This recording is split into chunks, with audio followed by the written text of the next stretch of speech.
Hi everyone. Hi friends. How are you guys? I missed you. This is Iris, Miss Iris from the Worcester Public Library. I'm going to be doing today some stories. Well, actually, it's one story, which I'm also going to be drawing. As you can see, I have a white piece of paper back here.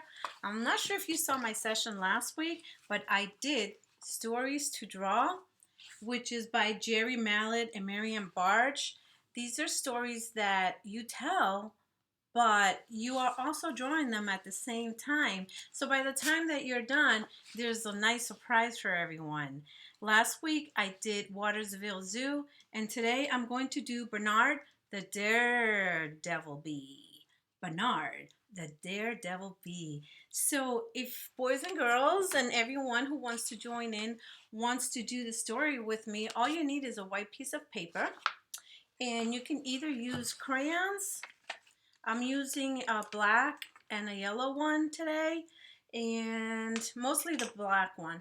But you can also use a pencil, or you could use a Sharpie.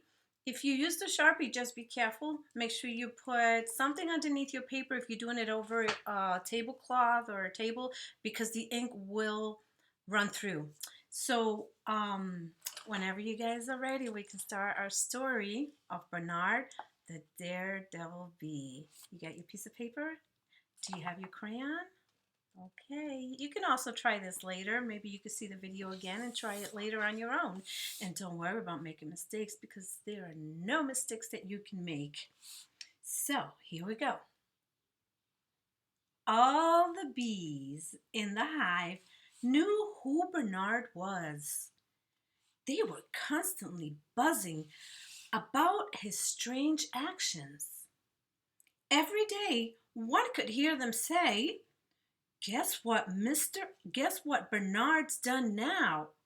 Or, "I just can't believe Bernard. He'll do anything." Or, "Nothing he does can surprise me anymore." Bernard was the most adventuresome of all the young bees, and even though he lived in a very fine hive, he was never satisfied to stay in it. Not Bernard. He was always looking for new excitement. One morning, Bernard looked up and saw three birds flying away up in the sky. One, you see that okay? Two, and three. I'll try to bring the paper closer up a little later in the story once we're pretty done with it. Okay, so you can see it up close. Okay, that sure looks like fun, he thought for himself. I'll bet I could see the whole world from up there. Bernard hovered in the air a few minutes, getting up his strength. Then, with a great beating of his wings, he flew for the clouds as high as he could in one giant loop.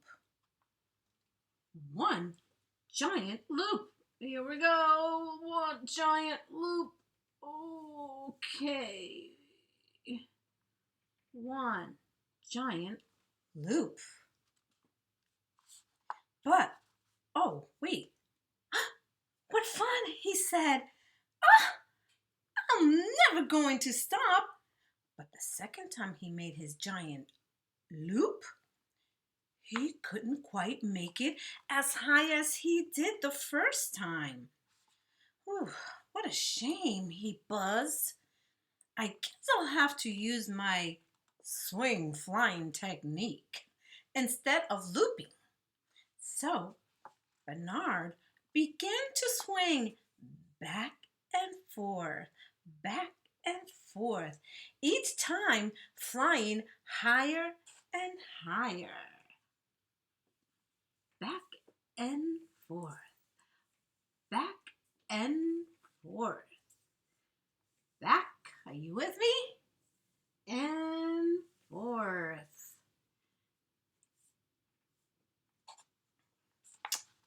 What do you think about that? Soon, he became so dizzy he had to stop. There must be an easier way to fly the way birds do, he thought as he went swinging back and forth, backwards, back to earth, the way that he had come. Back and forth, back and forth, back and forth. As you can see, my lines are not that straight. But don't worry about it. Yours don't have to be either, okay? Whenever Bernard had a problem, he always took a little nap. As he told the young bees, relaxing helps me think. You think that's a good idea? I do. I always love to take naps. And when I wake up, I feel refreshed. It's a good way to start new projects. And sure enough, by the time he had taken his nap, he had planned his next adventure.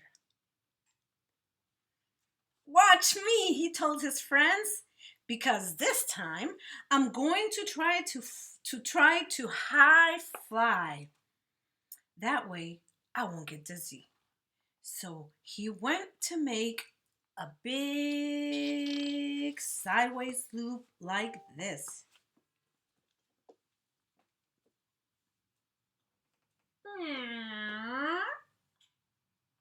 Does that look like a nice sideways loop?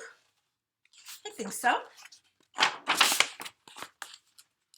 Ooh, he did too. What a view, he shouted. Then he called down to his friends. Hey, down there, look at me. See how high I can fly? Bernard was inclined to show off a little. Yes, he did show off. And while he did, his friends gathered in a big circle below to watch him. Here's all his friends watching him from up above. Well, that's a little crooked circle, but you get the idea, right? And went almost as high as he had earlier. Oh, sorry, I think I skipped a line. Then Bernard did an even more daring sideways loop. One more loop for Bernard. Here we go. And went almost as high as he had earlier that morning. I must go higher than any bee had ever done, he said. He was so pleased everyone was watching his amazing feats of flying. Then Bernard made one mistake. He stopped for a moment and looked down. Way down. His round beehive looked very, very small from up above.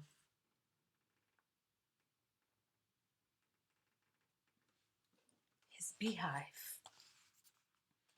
Far below, he could see two of the same three birds that he had seen that morning. But now he was so much higher in the sky, they looked much, much, much smaller than before.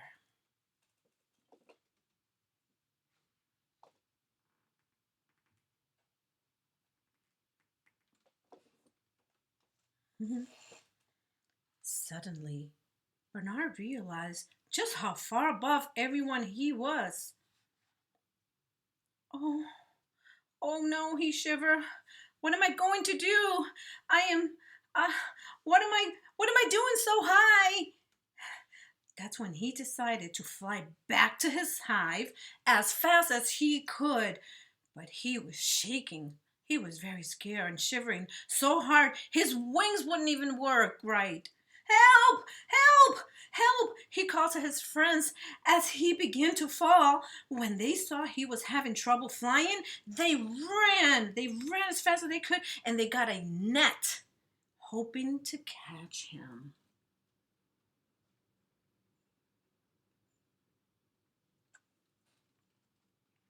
By this time, Bernard was falling faster and faster and faster and faster. Where was the net? Ah! He missed it, and he landed correct on his head.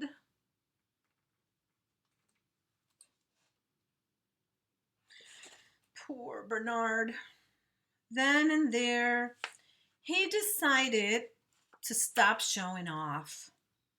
And from that time on, he was the best behaved bee in the hive. And that's the end of our story. Bernard, the Daredevil Bee. And there's a moral to this story, you know. There's a good message about this story, because sometimes you want to show off all the great things that you like to do and you know how to do, sometimes better than everybody else. But you have to be careful that you don't hurt yourself like Bernard did. And so what do you think, guys? Did you follow along with me? Here's my bee. I'm going to show it to you a little closer. Except we should put it this way. Wait, my camera's showing me to do it this way. Okay, here we go, guys. I hope you had fun. It's hard to maneuver this when you're looking at yourself in the camera, but it's really fun. I hope that you will join me again for more stories next week. Not sure what I'll bring you next week. I love to surprise even myself. So thank you again for joining me for Stories to Draw. Try this, and maybe the one that I did last week too, if you didn't get a chance to do it, the Watersville Zoo. Surprise yourself after you finish drawing it. Okay, everyone. Miss you. Take care of yourselves. Hope you're having fun and studying a lot and reading, of course, at home. And I'll see you next time on Stories to Draw, or maybe other things that I might bring to surprise you all. Take care. Ciao. Adios.